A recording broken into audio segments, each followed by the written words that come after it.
সুপ্রভাত। Family care ছাদ বাগানে সমস্ত ভাই ও বোনদের সুস্বাগত। ফ্যামিলি কেয়ার ছাদ বাগানে কীভাবে কুমড়োর চাষ হয় সেই সমস্ত আলোচনা আজকের ভিডিওতে রাখবো। একদম শুরু থেকে মাটি তৈরি থেকে সমস্ত কিছুটাই আজকে সম্পূর্ণ দেখাবো, তাই স্কিপ করবেন না। প্রতিটা মুহূর্ত আজকের কুমড়ো চাষের জন্য গুরুত্বপূর্ণ। প্রথমে যে পুরনো বেড আছে যাতে চাষ হয়েছিল, শক্ত মাটিগুলোকে কোনো একটি যন্ত্র দিয়ে নরম করে নিন। আর সঙ্গে রাখুন, দেখুন একটা নীল ড্রামে কম্পোস্ট সার রাখা আছে এবং একটি খালি বালতি রাখা আছে। যে খালি বালতিতে এই মাটিগুলোকে নরম করে তুলে নেওয়া হবে। কুপিয়ে নেওয়া হলো, কুপিয়ে নিয়ে একটি যন্ত্রের দ্বারায় মাটিগুলোকে বালতিতে তুলে নেওয়া হলো। মানে যে ডেপটা আছে বাগানের, সেই ডেপটা সম্পূর্ণ বের করে নেওয়া হলো। মাটিগুলো তুলে নেওয়ার পর এই গর্তটিতে যে নীল ড্রামে যে কিচেন কম্পোস্ট রাখা আছে, পাতা পচা এবং কিচেনের ওয়েস্ট দিয়ে কম্পোস্ট তৈরি করে রাখা আছে, ওই গর্তটিতে দেওয়া হবে। তারপর মাটি দিয়ে সমান করা হবে।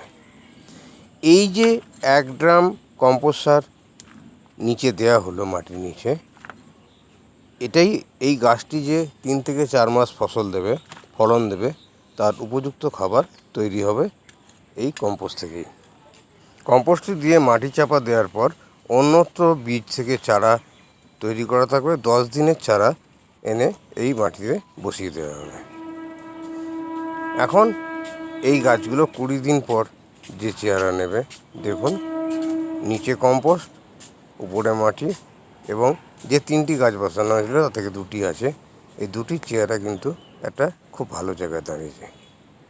যে গাছটি 30 দিনের পর এই রকম চেহারা নিয়েছে। ছাদ বাগানে যদি কুমড়ো চাষ করতে হয়, উপযুক্ত মাটি যদি তৈরি করে আমরা কুমড়োর গাছ বসাতে পারি, কুমড়ো 50 দিনের মধ্যে ফলনের উপযুক্ত অবশ্যই হয়ে যাবে। তাই এরপর এই কুমড়ো গাছগুলোকে, যেখানে গাছগুলি বসানো আছে তার মাথায় মাচা আছে, মাচায় তুলে দেওয়া হবে। মাচায় তুলে দেওয়ার পর 50 দিনের মাথায় ফলনের উপযুক্ত তৈরি হবে, যেখান থেকে প্রচুর পরিমাণে পুরুষ কুমড়ো ফুল ফুটবে প্রথমের দিকে, যেগুলো ফ্যামিলিতে বেসনে ভেজে খাওয়ার খুব একটা ভালো রেসিপি তৈরি হবে। আর ঠিক 60 দিনের মধ্যে এই রকম কুমড়ো ফলন আসবে, যেটি বর্তমানে আছে। বর্তমানে ফ্যামিলি কেয়ার ছাদ বাগানে কুমড়োর উৎপাদন হচ্ছে। আবার আগস্টের লাস্ট উইকে কুমড়োর গাছ বসানো হয়েছে। এই রকম কুমড়োর ফলন পেতে এখনও বর্ষাকালের কুমড়ো বীজ এখনও বসানো যায়, যেটি সেপ্টেম্বর, অক্টোবর, নভেম্বর, ডিসেম্বর এই 4 মাসের মধ্যে প্রায় 3 মাস ফলন পাওয়া যাবে। তাই যদি আমরা আগস্ট বা সেপ্টেম্বরের মধ্যে গাছগুলোকে এরকম করে নিতে পারি, এই চেহারার করে নিতে পারি, তাহলে অক্টোবর, নভেম্বর, ডিসেম্বর 3 মাস কুমড়ো গাছ, শাক এবং ফ্যামিলিতে প্রচুর পরিমাণে ব্যবহার করা যাবে। যে কোনো গাছ চাষ করার জন্য ছাদ বাগান হোক বা জমির মাটিতে বাগান হোক, যেখানেই হোক, মাটি তৈরি করাটা বিষয়টা কিন্তু আসল।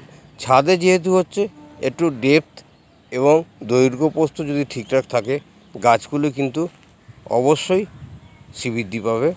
যেভাবে দেখালাম, অন্ততপক্ষে 2 ফুট চওড়া, 2 ফুট লম্বা এবং 10 ইঞ্চি ডেপথের মাটির নিচে প্রচুর পরিমাণে জৈব সার, কিচেনের ওয়েস্ট পচা, বেশি কোনো দাম দিয়ে কিনতে হবে না, বাগানের পাতা পচা, কিচেনের ওয়েস্ট পচা, এই ধরনের কম্পোস্টগুলো মাটির নিচে দিয়ে যদি আমরা যে কোনো গাছ বসাতে পারি, তাহলে এই ধরনের ফসল চাষ করা যায়। আমি ফ্যামিলি কেয়ার ছাদ বাগানে সবসময় চিরসবুজ একটি বাগান দেখিয়ে থাকি। ঠিক এইভাবেই যখনই একটি গাছ বয়স হয়, ফলতে শুরু করে, আবার নতুন কোনো গাছ অবশ্যই রোপণ করে দিই। যার জন্যই কিন্তু ফ্যামিলি কেয়ার ছাদ বাগানে প্রতিটা সময়, প্রতিটা মুহূর্তে, প্রতিটা গাছ যৌবনে থাকে এবং খুব সুন্দর, সবুজ এবং শক্তিশালী থাকে।